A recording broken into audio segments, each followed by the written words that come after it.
Namaskar. A warm welcome to World News and Indian Perspective on All India Radio. This is Prashant Kumar Sinha, and with me is Nipunika Shahid, bringing glimpses of major developments of the day from across the globe. Over the next half an hour, we shall bring you the latest from the world of politics, economy, sports, entertainment, and more. The headlines: New Delhi to provide stay visa to all Afghanistan nationals who are staying in India due to disturbed conditions in the war-ravaged country. External Affairs Minister Dr. S. Jaishankar discusses recent developments in Indo-Pacific and Afghanistan with French Foreign Minister Jean-Yves Le Drian. France-Australia row intensifies over the submarine deal. French Ambassador Jean-Pierre Thévoux says Australia made huge diplomatic error in signing multi-billion-dollar order for submarines with United States and Britain. Voting underway in Russia to elect members of lower house of state parliament Duma. Britain relaxes international travel rules for vaccinated people. Long-haul routes between India and the UK set to benefit. And in cricket, IPL 2021 Phase 2 gets underway in Dubai on Sunday. Mumbai Indians play Chennai Super Kings in the opening match.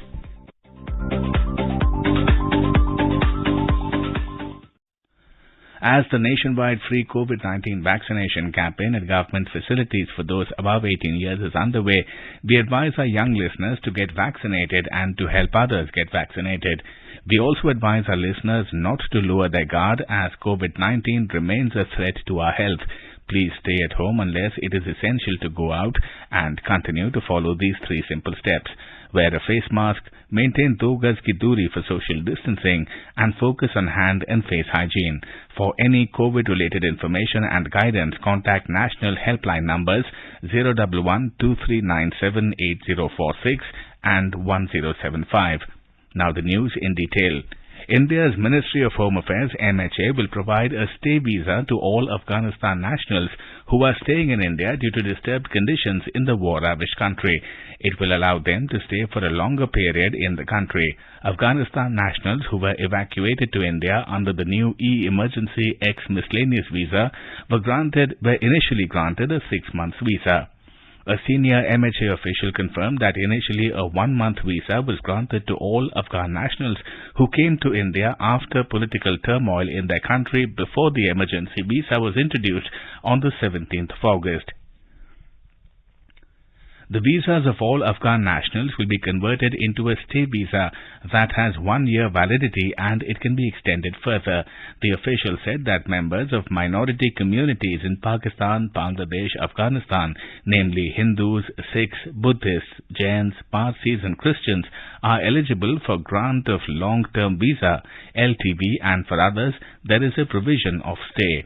Under the LTV, he added that one has to stay for 7 years in the country to be eligible to apply for nationality, and in the case of stay visa, one has to stay for 12 years and one has to complete last year without moving out of the country to get permanent citizenship. India's External Affairs Minister Dr. S. Jaishankar on Saturday discussed recent developments in the Indo-Pacific and Afghanistan with French Foreign Minister Jean-Yves Le Drian. In a tweet, Dr. Jaishankar said he is looking forward to the meeting in New York. The United States has admitted that a drone strike in Kabul days before its military pullout killed 10 innocent people. A U.S. Central Command investigation found that an aid worker and 9 members of his family, including 7 children, died in the 29th August strike.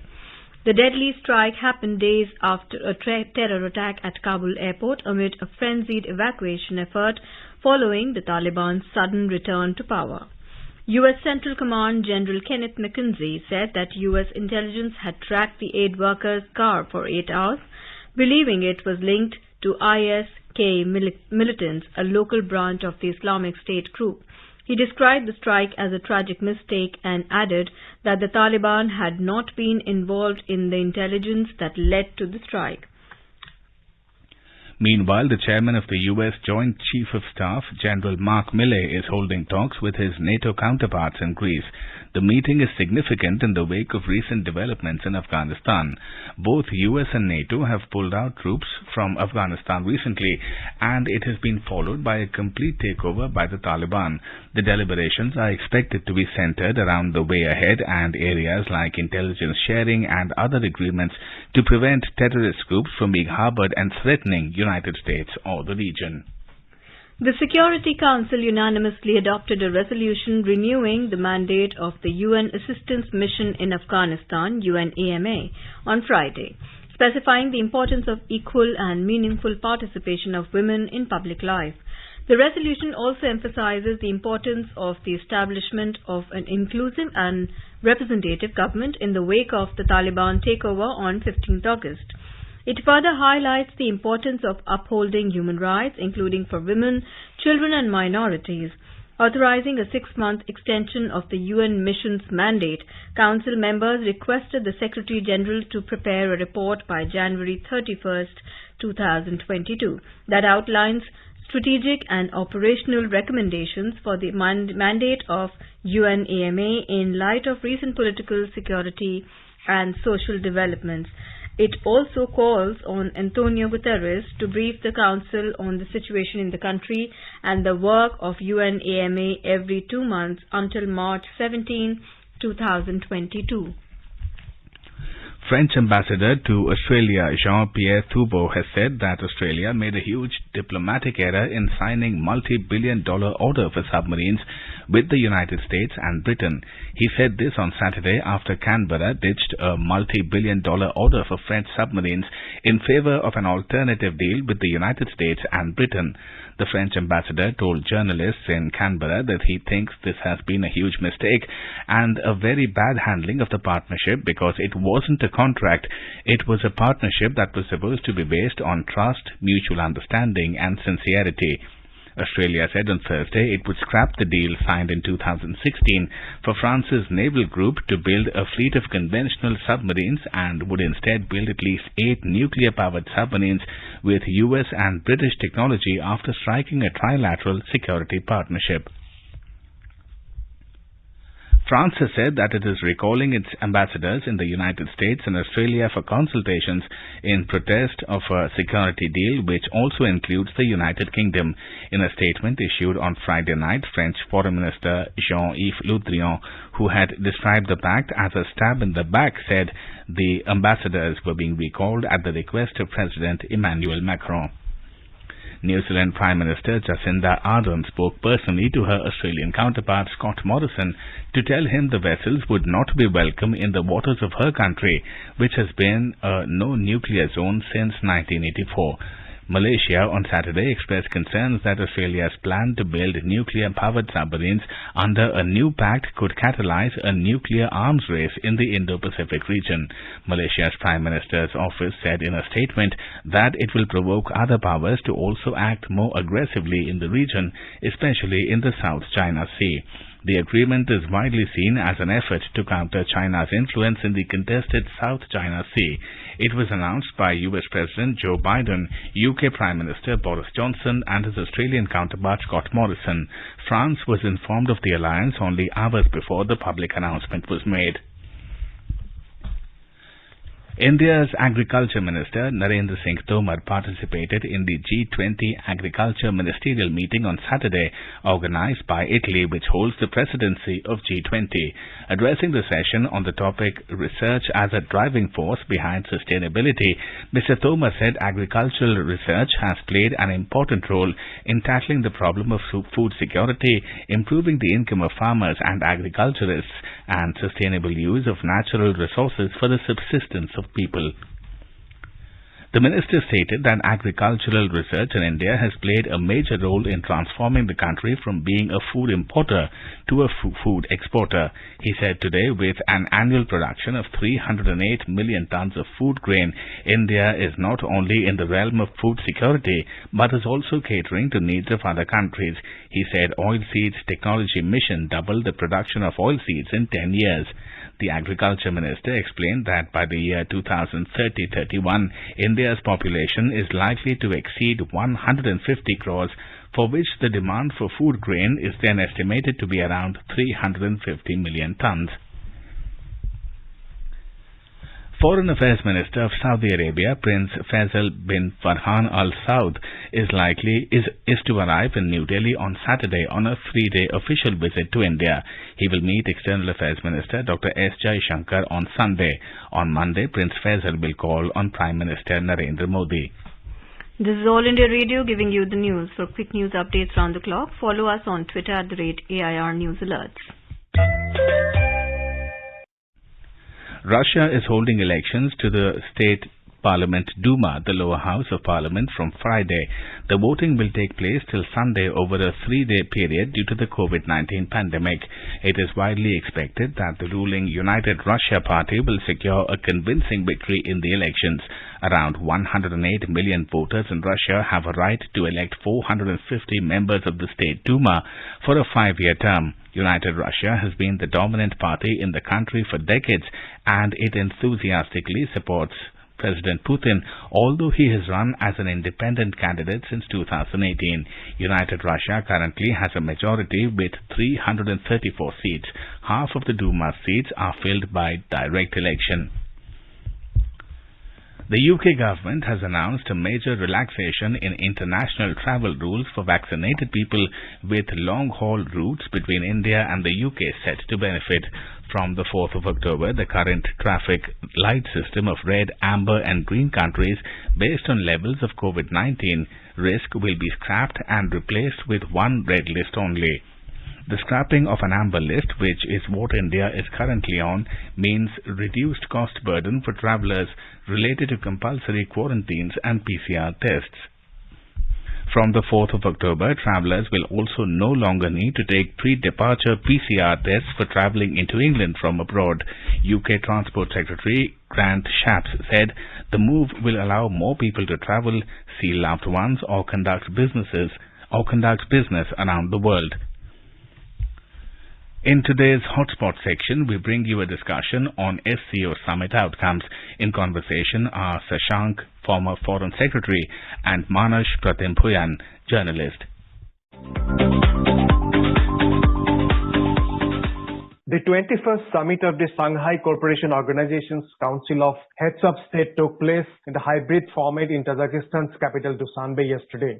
The leaders of the grouping extensively deliberated on the range of issues relating to regional security, geopolitical developments, and major challenges facing the region. However, the key focus of the discussions was on the situation in Afghanistan after its takeover by the Taliban. In his virtual address at the summit, Prime Minister Narendra Modi said the recent developments in Afghanistan demonstrated the threats of radicalization to peace and security. The Prime Minister also talked about Sufism and cultural heritage of Central Asia, and he said the SCO should develop a common template to fight radicalization and extremism on the basis of historical heritage of the Central Asian region. The Prime Minister also made important remarks on the situation in Afghanistan at an outreach summit of the SCO and the Collective Security Treaty Organizations on Afghanistan. Ambassador Sasank, how do you see Prime Minister's suggestion for developing a common template by the SCO to deal with radicalization and extremism in the region? We know that Central Asian countries will be the immediately affected countries from what has happened in Afghanistan. There were reports of a large number of Air Force officers and other Tajiks and Uzbeks having gone away from Afghanistan soon after the collapse of the Afghan government of Abdul Ghani. And they moved to Uzbekistan, Tajikistan and all that. So Central Asia would be the first affected region. Then of course, Iran is another neighbor where there are issues of Hazara Shia minorities of Afghanistan. Some of them have moved out to Iran. And so these are the issues which are important. SCO, as you remember, was set up mainly to deal with the issues of potential terrorism affecting the stability of the Central Asian and other countries. Now with what has happened in Afghanistan, I think all this potential threat has become very real. And therefore this SCO summit is very important. And Prime Minister has, in a very timely fashion, highlighted the issues of security from terrorism and radicalization for this region. Mr. Sasank, in his address at the Outreach Summit on Afghanistan, Prime Minister Narendra Modi said the global community should decide collectively and carefully in according any recognition to the new setup in Afghanistan in view of questions over its acceptability as change of power was not inclusive. So the Prime Minister also cautioned that if instability and fundamentalism persist in Afghanistan, it will encourage terrorist and extremist ideologies all over the world, and other extremist groups may also be encouraged to come to power through violence. In the Dushanbe declaration also, we have seen SCO member countries said it is critical to have an inclusive government in Afghanistan with representatives from all ethnic, religious and political groups of the Afghan society. So do you think the SCO leadership could come out with a concrete policy approach on the Afghan crisis? Do you see any convergence of position of India and SCO on the overall issue? And how do you see the overall approach by SCO on Afghanistan? I think it has become an extremely important regional organization with the developments in Afghanistan, because we saw the Doha dialogue between the United States and Afghan Taliban leaders. And actually both the party leaderships in the United States were involved in that exercise. And therefore, it seems to be a collective consensus decision in the US establishment that they should not get involved with what goes on in Afghanistan. And they were able to get some idea that maybe there will be an inclusive government in Afghanistan, which has not happened. Now, there are possibilities of instability in Afghanistan, number one. Secondly, exclusion of minorities and women groups and many other communities, people from the different regions in Afghanistan. And thirdly, there could be drug running from such an unstable country. And therefore, these are the issues which can affect all the countries in the region. And USA, since it has already moved out, I don't think they will get involved immediately. They have said that over the horizon kind of action they may take in case their interests are directly affected. Otherwise, they would leave it very much to the regional countries to decide and the Afghan leadership to come to some kind of a decision to have an inclusive government. Now, can the SCO persuade Afghan Taliban leadership to have an inclusive government there or not? At this present juncture, that seems to be a questionable proposition. So we'll just have to see how it happens. I think Pakistan also is a member of SCO. So Pakistan has a bigger say in what is going on in Afghanistan. So we hope that SCO would be able to persuade Pakistan to help set up an inclusive government in Afghanistan. Now, the only thing is that, well, China also is an important member. In case China and Pakistan see their interests coinciding with the present regime in Afghanistan, which itself is an interim government, then I think this will be a calling for all kinds of possible scenarios, which will not be very helpful for the Central Asian countries and other regional countries, including India. And we have to take care of our security in consultation with the countries members of SCO. Mr. Sasan, my specific question was, in fact, do you see any convergence of position by India as well as overall SCO position, in fact? Do you see any convergence? Well, convergence means that, China and Pakistan would like Afghanistan to become another additional routing for BRI initiative of China. And Pakistan is promoting that idea that any Central Asian pipelines or trade routes, etc., they should go through Afghanistan and Pakistan only. That means that go through a destabilized region. India will have to persuade these countries to make sure that there are alternative routes, alternative connections, which also need to be taken into account in order to really have some teeth in their persuasive position that they want to persuade these countries, China, Pakistan, and Afghanistan, to have a more stable regime in Afghanistan for the benefit of the neighboring countries.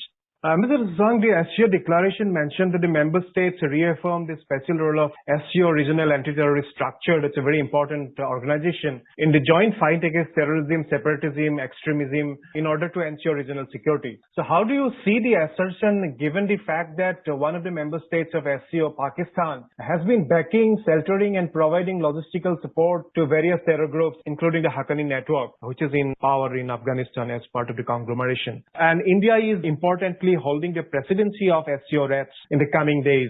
So how do you see the reps playing a role in containing terrorism in the region? Well, there could be two or three approaches. One is that, yes, we have to continue to insist that there should be an independent, inclusive government of Afghanistan, which means that it is not supposed to be coming under the total control of Pakistan and China. So it has to maintain its independence. Secondly, in order to remove any chances of instability, they must have an inclusive government and they should have better relations. Otherwise, for example, we see that Pakistan is already in the grey list of the FTAF task force for promoting terrorism. Now there could be chances that Afghanistan may also enter similar zone. And that means that it will be a great economic pressure on Pakistan and Afghanistan, and then China will remain the only country to promote them. And will China, as a permanent member of the Security Council, as an important member of SCO, would like to isolate itself in that position? I think SCO countries in the next couple of years, they should work very hard on making sure that the regional connectivities bypassing Afghanistan and Pakistan are started in order to ensure that this will really persuade Pakistan and China to become a stable country. Ambassador Sasank, the SCO member countries also in the declaration mention about the UN Security Council Resolution 2396, which was adopted under India's presidency of the UN Security Council on August 30th, which has provided a template for addressing the crisis in Afghanistan. How do you see SCO mentioning the UN Security Resolution 2396 ensure that in fact Afghan territory is not used for any terrorist activities against any country? Yes, absolutely. That was the important import of the resolution adopted by the UN Security Council under India's chairmanship. Once the UN Security Council is involved, the SCO is involved, America has said that they can take over the horizon action against any attempt from Afghanistan to attack America or other American interests in the region. Therefore, we have to keep in mind that this can be a collective pressure which can be exerted on Afghanistan directly to have an inclusive, stable government, and on Pakistan and China to respect the independence of Afghanistan. Ambassador Sasank, boosting regional connectivity was another focus of Prime Minister Modi's address at the SCO summit. He said landlocked Central Asian countries can benefit immensely by connecting with India's vast market. And he also said that any initiative on connectivity cannot be a one-way street, and connectivity projects should be consultative, transparent, and participatory to ensure mutual trust. What do you make of the assertion by the Prime Minister in respect of boosting regional connectivity? Well, I would see it in the context of trilateral strategic partnership which was established earlier between India, Iran and Afghanistan, when there was an inclusive type of a government in Afghanistan, a stable government in Afghanistan. Now it will be important that the same exemptions which were granted by the US government to this kind of a trade connectivity, I think we need to have the similar exemption granted to Shah Bahar port and connectivity to Central Asia via Iran and India. I think this will be important, and I think this may be one of the areas which can be taken up during discussions in the UN General Assembly and bilaterally between India and the United States. So another important aspect of the SCO summit was the decision by the SCO member states to continue consultations on the establishment of the SCO Development Bank. So how do you see this move? This has great potential. Only thing is that direct connectivity only through Afghanistan under the present kind of unstable arrangements, I think we'll have to make sure that whatever banking arrangements, funding arrangements are organized at SCO level, they do take into account of the alternative routes, and secondly, they persuade setting up of an inclusive and stable government and independent kind of a government in Afghanistan. One more area that, in fact, the SCO summit focused was on defense cooperation. The member states decided to further develop defense cooperation, including training and capacity building of their armed forces in order to strengthen confidence building measures, ensure peace and regional stability, and deal with various challenges facing the region. So how do you see this new resolve to boost defense cooperation among the SCO countries? I think extremely important exercises have been going on among the SCO countries earlier also, and I think we need to strengthen the capacity of these countries to deal with any terrorism emanating in the region, because that is very important for the stability of all these countries members of the SCO, and we hope that will be very much important priority. So last question, how do you see the overall outcome of the 21st SCO summit attended by top leadership of these countries? So what do you see the concrete outcome coming out of the SCO summit? Well, there was a time when SCO was seen as a rival to partnerships of India with the Western countries. But now with the developments in Afghanistan, where the West has more or less abdicated its participation in Afghanistan's stability by saying that it's for the regional countries to decide, it is only when there is a terrorism hurting the interests of the West that they will get involved only in over-the-horizon activities. So therefore, SCO has got many more responsibilities in itself, and I think India is trying to take advantage of that so that it does not become a kind of an alternative to our Western friendships, but at the same time to fulfill some very important strategic requirements for India's growth and stability. Thank you, Ambassador Shashank, for a deep insight into the difficult issue of situation in Afghanistan as well as overall outcome of the SCO summit. Thank you very much. Thank you.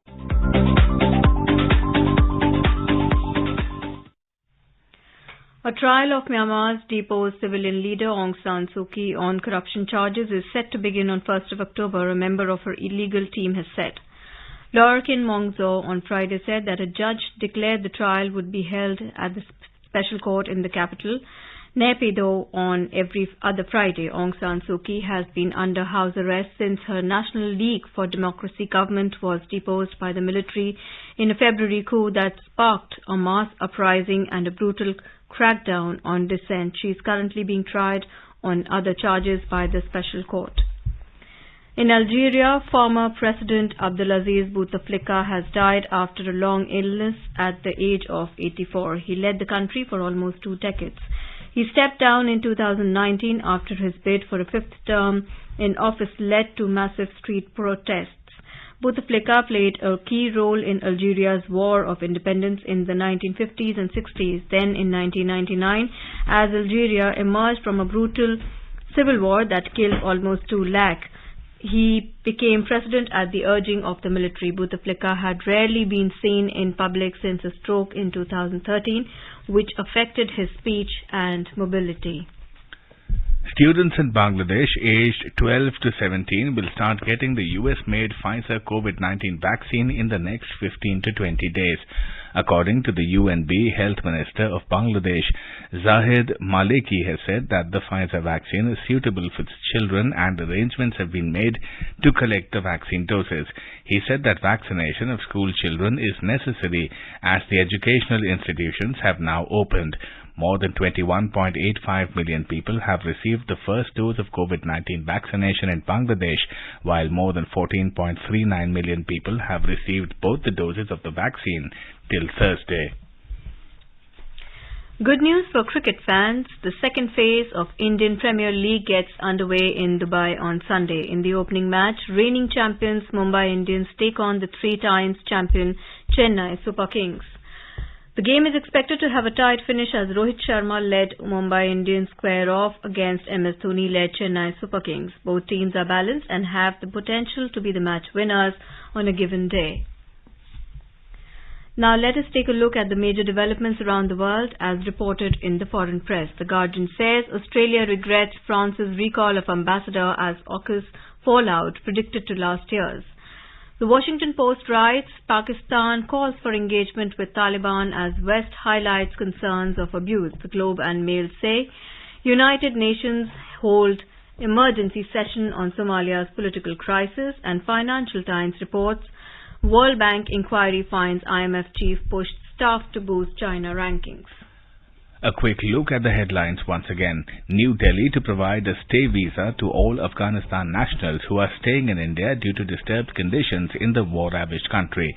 External Affairs Minister Dr. S. Jaishankar discusses recent developments in Indo-Pacific and Afghanistan with French Foreign Minister Jean-Yves Le Drian. France-Australia row intensifies over the submarine deal. French Ambassador Jean-Pierre Febu says Australia made huge diplomatic error in signing multi-billion-dollar order for submarines with United States and Britain. Voting underway in Russia to elect members of lower house of state parliament, Duma. Britain relaxes international travel rules for vaccinated people. Long-haul routes between India and the UK set to benefit. And in cricket, IPL 2021 Phase 2 gets underway in Dubai on Sunday. Mumbai Indians play Chennai Super Kings in the opening match. India is celebrating the 151st birth anniversary of Mahatma Gandhi. Before we end, let's listen to his favorite bhajan, Vaishnav-jan, by artists from France.